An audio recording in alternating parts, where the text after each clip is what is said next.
Okay, the opening bell has rung and we are live.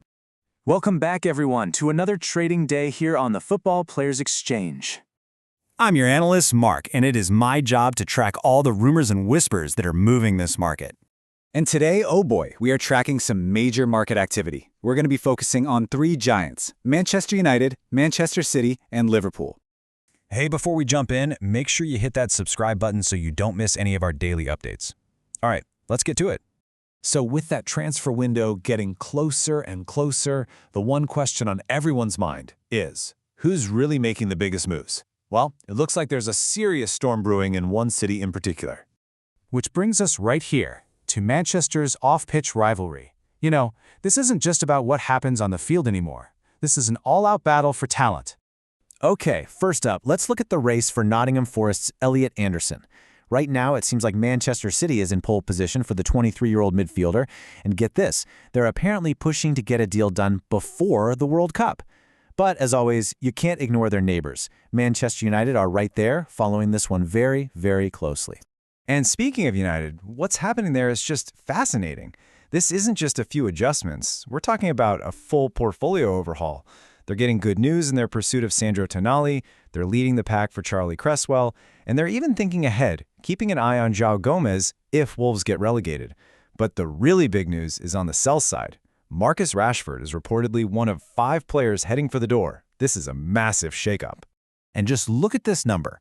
We're talking about raising over £100 million from these sales. This is not just about making space. This is a serious strategy to raise capital, to fund the next generation of talent, and to totally reshape the identity of this team. Now, while United is going for this huge overhaul, over Liverpool, things look a bit different. They're planning a much more targeted, surgical move as they get ready for life after a true legend. And it all comes down to a classic domino effect. At the end of the season, the incredible Mohamed Salah, now 33, is expected to leave. That leaves a massive hole to fill, right? Well, Liverpool isn't waiting around. They've already identified their top target, the 23-year-old winger from Juventus, Francisco Conceição. This is a textbook succession plan, clear as day. But of course, it's never just about the top clubs, is it? The whole Premier League is this giant, interconnected web. And one move over here can cause a huge ripple effect over there. And what I find really interesting is how many of these potential deals are conditional. We talked about João Gomes, right? His move to United is completely dependent on whether Wolves stay up. And here's another one, Tino Livramento. If he and Newcastle can't agree on a new contract, you better believe Arsenal and Man City are going to be first in line. These are chess moves, not just simple purchases. And just to round things out in the Premier League, a couple of other whispers for you. The big rumor about Phil Foden to Bayern Munich, well, you can put that one to rest. Bayern says they just don't have the budget.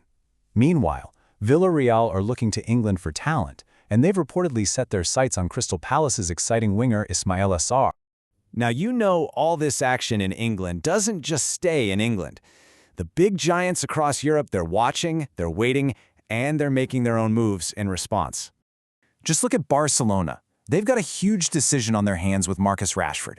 He's on loan from United, but do they make that move permanent? Or do they pivot and go for a younger player with massive potential, like the 21-year-old Andreas Schjelderup? It's that classic dilemma, right? Proven experience versus future promise. And finally, let's take a quick look at Real Madrid's shopping list. Their chances of signing defender Nico Schlotterbeck just got a big boost because he's denied reports of new contract talks at Dortmund. And their interest in Hugo Ekitike? Well, that has gone through the roof after his incredible first season at Liverpool. It's clear they are targeting players who are either in great form or in a tricky contract situation. Smart moves. So, after all that, the city rivalries, the careful succession plans, the complex deals, it all comes down to this. Looking at everything we've talked about, which one of these transfers do you really want to see happen? I want to hear your thoughts. Drop your market predictions in the comments below. We love reading them. And hey, if you got some value out of this market breakdown, do me a favor and hit that like button. We'll be right back here tomorrow when the market opens again on the Football Players Exchange.